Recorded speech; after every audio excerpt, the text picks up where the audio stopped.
नमस्कार प्रिय विद्यार्थियों, आशा करता हूँ कि आप सब अपने निवास स्थान पर कुशलतापूर्वक होंगे।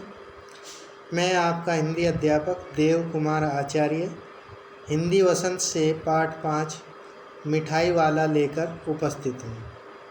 इस पाठ के लेखक भगवती प्रसाद वाजपेयी हैं। इनका जन्म कानपुर उत्तर प्रदेश में 11 अक्टूबर 1899 ईस्वी में हुआ एवं मृत्यु 8 मई 1973 ईस्वी में हुई। ये हिंदी के प्रतिष्ठित लेखक माने जाते हैं। इन्होंने अपने जीवन काल में अनेक कहानियाँ एवं 33 उपन्यास लिखे हैं। आज का इनका पाठ है मिठाई वाला।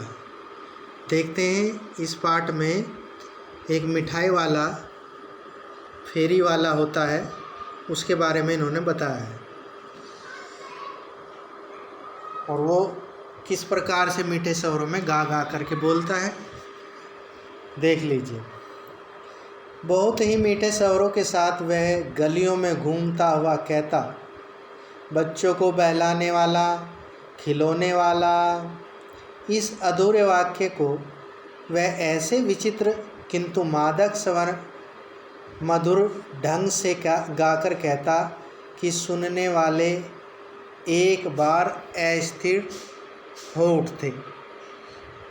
उसके स्नेहाभिक्त कंठ से फूटा हुआ गान सुनकर निकट के मकानों में हलचल मच जाती।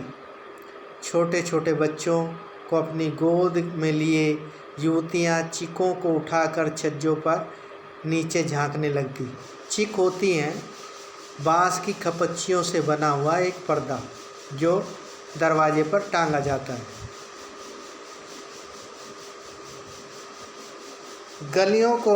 गलियों और उनके अंतर्व्यापी छोटे छोटे उद्यानों में खेलते और इठलाते बच्चों का झुंड उसे घेर लेता, खिलौने वाले को, और तब वह खिलौने वाला वहीं बैठकर खिलौनों की पेटी खोल देता। बच्चे खिलौने देखकर पुलकित हो उठते। वे पैसे लाकर खिलौने का मोल भाव करने लगते। पूछते, इसका दाम क्या है? और इचका खिलौने वाला बच्चों को देखता और उनकी नन्ही नन्ही उंगलियों से पैसे ले लेता और बच्चों की इच्छा अनुसार उन्हें खिलौने दे देता। खिलौने लेकर फिर बच्चे उछलते कूदने लगते। तब फिर खिलौने वाला उसी प्रकार गाकर कहता, बच्चों को बहलाने वाला, खिलौने वाला। सागर की हिलोर की भांति उसका यह मादक गान गली भर के मकानों में इस ओर से उस ओर लहराता हुआ पहुंचता और खिलौने वाला आगे बढ़ जाता। सागर की लहर जो सागर की हिलोर बताई है उसे कहा है सागर की लहर। राय बहादुर के बच्चे भी एक दिन खिलौने लेकर घर आए। वे 2 बच्चे थे, चुन्नू और मुन्नू। चुन्नू जब खिलौने लेकर ले आया तो बोला, मेला गोला कैचा सुंदल है। मुन्नू बोला, और देखो मेला कैचा चुंदल है। दोनों हाथी घोड़े लेकर घर भर में उछलने लगे। बच्चों की माँ रोहिणी कुछ देर खड़े खड़े उनका खेल निहारती रही, देखती रही। अंत में दोनों बच्चों को बुलाकर उसने पूछा, अरे ओ चुन्नू मुन्नू, ये खिलौने तुमने कितने के लिए? मुन्नू बोला, 2 पैसे में। खिलौने वाला दे गया है। रोहिणी सोचने लगी, इतने सस्ते कैसे दे गया है, यह तो वही जाने, लेकिन दे तो गया ही है, इतना तो निश्चय है। एक जरा सी बात ठहरी। रोहिणी अपने काम में लग गई। फिर कभी उसे इस पर विचार करने की आवश्यकता भी भला क्यों पड़ेगी। 6 महीने बाद नगर में 2-4 दिनों से एक मुरली वाले के आने का समाचार फैल गया। लोग कहने लगे, भाई वाह, मुरली बजाने में वह एक ही उस्ताद है।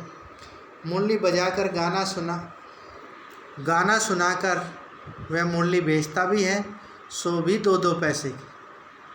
भला इसमें उसे क्या मिलता होगा? मेहनत भी तो नहीं आती होगी। एक व्यक्ति ने पूछ लिया, कैसा है वह मुरली वाला? मैंने तो उसे नहीं देखा। उत्तर मिला, उम्र तो अभी अधिक न होगी, ये 30-32 का होगा। दुबला पतला गोरा युवक है, बीकानेरी साफा बांधता है। साफा यानी सर पर पगड़ी बांधता है, जैसे इसने बांधी हुई है रंगीन। वही तो नहीं जो पहले खिलौने बेचा करता था? क्या वह पहले खिलौने बेचा करता था? हाँ, जो आकार प्रकार तुमने बतलाया उसी प्रकार का वह भी था। तो वही होगा पर भाई वह है एक उस्ताद, यानी अपने काम में माहिर। प्रतिदिन इसी प्रकार मुरली वाले की चर्चा होती। प्रतिदिन नगर के प्रत्येक गली में उसका मादक मृदुल स्वर सुनाई पड़ता। बच्चों को बहलाने वाला मुरली वाला। रोहिणी ने भी मुरली वाले का वह स्वर सुना। तुरंत ही उसे खिलौने वाले का स्मरण हो आया। उसने मन ही मन कहा, खिलौने वाला भी इसी तरह गा गा कर खिलौने बेचा करता था। रोहिणी उठकर अपने पति विजय बाबू के पास गई। जरा उस खिलौने वालों को बुलाओ तो चुन्नू मुन्नू के लिए भी ले लो। क्या पता या फिर इधर आए न आए, मैं भी जान पड़ता है पार्क में खेलने चले गए हैं। कौन? चुन्नू मुन्नू। विजय बाबू एक समाचार पत्र पढ़ रहे थे। उसी तरह उसे लिए हुए मैं दरवाजे पर आकर मुरली वाले से बोले, क्यों भाई, किस तरह देते हो मुरली? किसी को अब देखो, मुरली वाले से प्रश्न पूछा रोहिणी के पति ने कि मुरली किस प्रकार बेचते हो। लेकिन मुरली वाला बच्चों से घिरा हुआ है और बच्चों ने उसे घेर रखा है। मुरली ले रहे हैं, परेशान कर रहे हैं, हम भी लेंगे मुरली, हम भी लेंगे मुरली, इस प्रकार से बोल रहे हैं। और इस बीच में उसकी रोहिणी के पति की आवाज़ भी उसको सुनाई नहीं देती, लेकिन उसे महसूस जब होता है तो तब वो उसकी बात का जवाब देता है और बोलता है। क्या कहता है? आगे बोल रहा है और बोल करके कह रहा है, हाँ बाबूजी, क्या कहा आपने? मुरली कितने में दी तो वैसे 3 पैसे में है के हिसाब से है, पर आपको 2-2 पैसे में दे दूँगा। विजय बाबू भीतर बाहर दोनों तरफ से मुस्कुरा दिए। मन ही मन कहने लगे, कैसा है, देता सबको इसी भाव से है, पर मुझ पर उल्टा एहसान लाद रहा है। फिर बोले, तुम लोगों को झूठ बोलने की आदत होती है, देते होंगे सभी को 2-2 पैसे में, पर एहसान का बोझा मेरे ऊपर लाद रहे हो। मुरली वाला एकदम अप्रतिभ हो उठा, यानी परेशान हो उठा और शांत होकर बोला, आपको क्या पता बाबूजी, इनकी असली लागत क्या है? यह तो ग्राहकों का दस्तूर होता है कि दुकानदार चाहे हानि उठाकर ही चीज़ क्यों ना बेचते। ग्राहक यही समझते हैं कि दुकानदार मुझे लूट रहा है। आप भला काहे को विश्वास करेंगे? लेकिन सच पूछिए तो बाबूजी, असली दाम 2 ही पैसा है। आप कहीं से 2 पैसे में इसे ऐसी मुरली नहीं पा सकते। मैंने तो पूरी 1000 बनवाई थी, तब मुझे इस भाव पड़ी है। विजय बाबू बोले, अच्छा, मुझे ज़्यादा वक्त नहीं है, जल्दी से 2 ठो निकाल दो, जल्दी से 2 दे दो। 2 मुरलियाँ लेकर विजय बाबू फिर मकान के भीतर पहुंच गए। मुरली वाला देर तक बच्चों के झुंड में मुरलियाँ बेचता रहा। उनके पास कई रंग की मुरलियाँ थी। बच्चे जो रंग पसंद करते, मुरली वाला उसी रंग की मुरली निकाल देता। यह बड़ी अच्छी मुरली है, तुम ये ले लो बाबू। राजा बाबू, तुम्हारे लायक तो बस ये है। हाँ भाई, ये तुमको वही देंगे, यह लो। तुमको पैसे वैसी न चाहिए, यह नारंगी रंग की? अच्छा, यही वही लो, ले आए पैसे? अच्छा, ये लो, तुम्हारे लिए मैंने पहले ही ये निकाल रखी थी। तुमको पैसे नहीं मिले? तुमने अम्मा से ठीक तरह नहीं मांगे होंगे। धोती पकड़कर पैरों से लिपटकर अम्मा से पैसे मांगे जाते हैं बाबू। हाँ, फिर जाओ, अब की बार मिल जाएंगे। दुअन्नी है तो क्या हुआ, ये लो पैसे, वापस लो। ठीक हो गया ना साहब, मिल गए पैसे। देखो, मैंने तरकीब बताई। अच्छा, अब तो किसी को नहीं मिल रहा है, सब ले चुके। तुम्हारी माँ के पास पैसे नहीं है? अच्छा, तुम भी ये लो। अच्छा, तो अब मैं चलता हूँ। इस तरह मुरली वाला फिर आगे बढ़ गया। इस प्रकार से बच्चों को बेचता हुआ वह आगे बढ़ गया और आगे दूसरी गली में जा कर के उसने बेचना आरंभ कर दिया। इसके बाद उस मुरली वाले का स्वर धीरे धीरे क्षीण हो गया और 8 मास के बाद, 8 महीने के बाद फिर से सर्दी के एक दिन रोहिणी स्नान करके मकान की छत पर चढ़कर अजानुलंबित केश राशि सुखा रही थी, यानी घुटनों तक लंबे अपने बाल धो करके सुखा रही थी। इस समय नीचे गली में सुनाई पड़ा बच्चों को बहलाने वाला मिठाई वाला। अब की बार इसने मिठाई बेचना आरंभ किया। देखो, ये मतलब इतनी अच्छी प्रकार से अपनी चीज़ों को बेचा करता था कि लोग इसके आने का महीनों महीनों इंतज़ार करते थे। देखिए, मिठाई वाले का स्वर उसके लिए परिचित था, रोहिणी के लिए। झट से रोहिणी नीचे उतर आई। उस समय उसके पति मकान में नहीं थे। हाँ, उनकी वृद्धा दादी थी। रोहिणी उनके निकट आकर बोली, दादी, चुन्नू मुन्नू के लिए मिठाई लेनी है, ज़रा कमरे में चलकर ठहराओ। यानी कमरे में जा कर के उस मिठाई वाले को बैठाओ। उधर कैसे जाऊं, कोई आता न हो, ज़रा हटकर मैं भी चिक्की ओट में बैठी रहूँगी। दादी उठकर कमरे में आकर बोली, है मिठाई वाले, इधर आना। मिठाई वाला निकट आकर बोला, कितनी मिठाई दूँ माँ? ये नई तरह की मिठाइयाँ हैं, रंग बिरंगी, कुछ खट्टी कुछ मीठी, जायकेदार, बड़ी देर तक मुंह में टिकती है, जल्दी नहीं घुलती, बच्चे बड़े चाव से चूसते हैं। इन गुणों के सिवा ये खांसी भी दूर करती हैं। कितनी दो? चटपटी गोल पहलदार गोलियां हैं, पैसे की 16 देता हूँ। दादी बोली, 16 तो बहुत कम होती है, भला 25 तो देते। मिठाई वाला, नहीं दादी, अभी नहीं दे सकता, इतना भी देता हूँ, ये अब मैं तुम्हें क्या, खैर मैं अभी न दे सकूँगा, अधिक न दे सकूँगा। रोहिणी दादी के पास ही बोली, दादी फिर भी काफ़ी सस्ता दे रहा है, 4 पैसे की ले लो, यह पैसे रहे।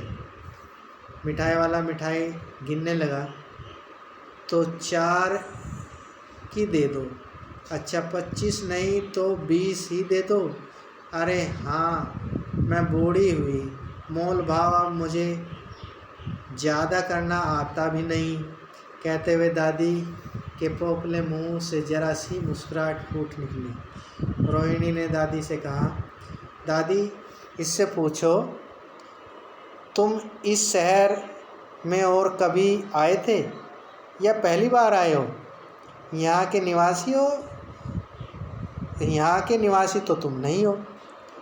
दादी ने इस कथन को दोहराने की चेष्टा की ही थी कि मिठाई वाले ने उत्तर दिया, पहली बार नहीं आया, नहीं, और कई बार आ चुका हूँ। रोहिणी चिक्कियाड़ से बोली, पहले यही मिठाई बेचते हुए आए थे या और कोई चीज़ लेकर?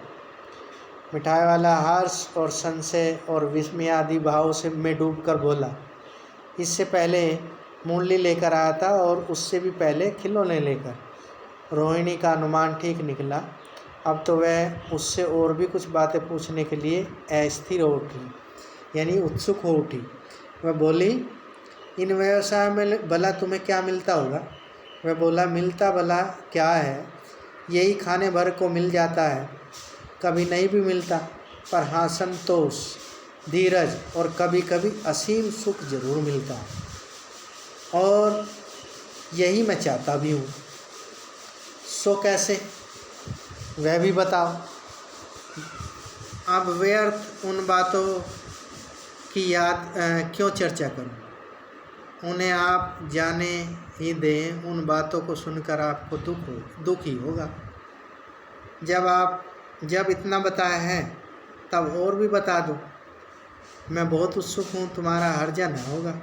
मिठाई मैं और ले लूँगी। अतिशय गंभीरता के साथ, यानी कि बहुत गंभीर होते हुए मिठाई वाले ने कहा, मैं भी अपने नगर का एक प्रतिष्ठित आदमी था, संपन्न आदमी था। मकान, व्यवसाय, गाड़ी घोड़े लेकर, नौकर चाकर सभी कुछ था। स्त्री थी, यानी कि पत्नी थी।